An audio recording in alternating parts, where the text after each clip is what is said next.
Hi అండి, welcome back to Asrin kitchen. ఈరోజు నేను పాతకాలం నాటి హెల్దీ అయిన రాగి పిట్టుని ఎలా ప్రిపేర్ చేయాలో చూపిస్తాను.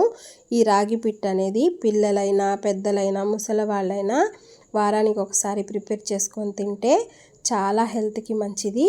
ఇప్పుడు ఎలా ప్రిపేర్ చేయాలో చూద్దాం. ఒక ప్లేట్లో 2 కప్పుల వరకు రాగి పిండిని వేసుకోవాలి. మీరు మీ క్వాంటిటీని బట్టి పిండి అనేది వేసుకోండి. నేనైతే 2 కప్పులు వేసుకుంటున్నాను. ఇప్పుడు కొంచెం కొంచెం వాటర్ని యాడ్ చేసుకుంటూ ఈ పిండిని బాగా మంచిగా మెత్తగా కలుపుకోవాలి. మనం చపాతీ పిండి కలుపుకుంటాం కదండి, అలా ఇంకాస్త లూజ్గా కలుపుకోవాలి. మరి గట్టిగా కలుపుకుంటే మనకి ఈ పిండి మనం రొట్టెలు చేసేటప్పుడు రొట్టెలు అనేవి విరిగిపోతాయి. ఇలా ఉండాలి పిండి అనేది. ఇలా ప్రిపేర్ చేసుకున్న ఈ పిండిని కొంచెం కొంచెం డివైడ్ చేసుకుంటూ చిన్న చిన్న సైజులో ఇలా చపాతీ ముద్దల్లాగా చేసుకోవాలి. మనం ఈ పిండితో ఇప్పుడు రొట్టెల్ని ప్రిపేర్ చేసుకున్నాం. నేను తీసుకున్న పిండికి నాకు 3 రొట్టెలు అయితే వచ్చాయి. వీటిని ఒక ఆయిల్ పేపర్ తీసుకొని ఆయిల్ పేపర్ మీద పెట్టి ఇలా పల్చటి రొట్టెల్లాగా ప్రెస్ చేసుకోవాలి. మరి మందంగా చేసుకోకండి, నేను చూపిస్తాను చూడండి.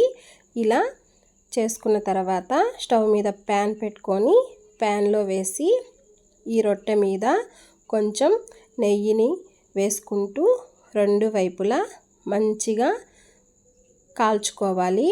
మరి క్రిస్పీగా కాల్చుకోకూడదు, అలా అని పచ్చిగా కాల్చుకోకూడదండి. లోపల వరకు కుక్ అయ్యేలాగా కాల్చుకోవాలి. ఒకవైపు కాలాక రెండో వైపు కూడా మంచిగా కాల్చుకొని మిగతా వాటిని కూడా ఇలాగే వేసేసుకోవాలి. ఇలా ప్రిపేర్ చేసుకున్న ఈ రొట్టెల్ని తీసుకొని ఒక ప్లేట్లో ఉంచుకున్నాము. ఇవి పూర్తిగా చల్లారిన తర్వాత మనం ప్రిపేర్ చేసుకున్న రొట్టెల్ని చిన్న చిన్న ముక్కల్లాగా ఇలాగా తుంచుకోవాలి.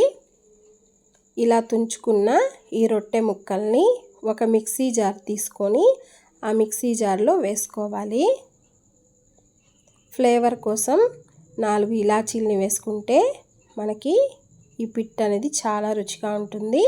ఇలా మెత్తటి పౌడర్ లాగా ప్రిపేర్ చేసుకొని మనం 2 కప్పుల రాగి పిండిని అయితే వేసుకున్నాం కదా, 1.5 కప్పు వరకు బెల్లం తురుముని వేసుకొని మొత్తాన్ని బాగా మిక్స్ చేసుకొని మరలా దీన్ని మిక్సీలో వేసుకుంటే మనకి బెల్లం అనేది గడ్డలు గడ్డలుగా లేకుండా చక్కగా కలిసిపోతుంది. ఇలా మిక్సీ పట్టుకున్న తర్వాత 1 స్పూన్ నెయ్యిని వేసుకొని మొత్తాన్ని బాగా మిక్స్ చేసేసుకుంటే ఎంతో హెల్దీ అయిన రాగి పిట్టు రెడీ అండి. ఇలా ఒకసారి వారానికి చేసి పెట్టారంటే పిల్లలైనా పెద్దలైనా తింటే చాలా దృఢంగా ఉంటారు. వీడియో నచ్చితే లైక్ చేయండి, ఫ్రెండ్స్ అండ్ ఫ్యామిలీ మెంబర్స్కి షేర్ చేయండి. Thanks for watching. బాయ్ అండి.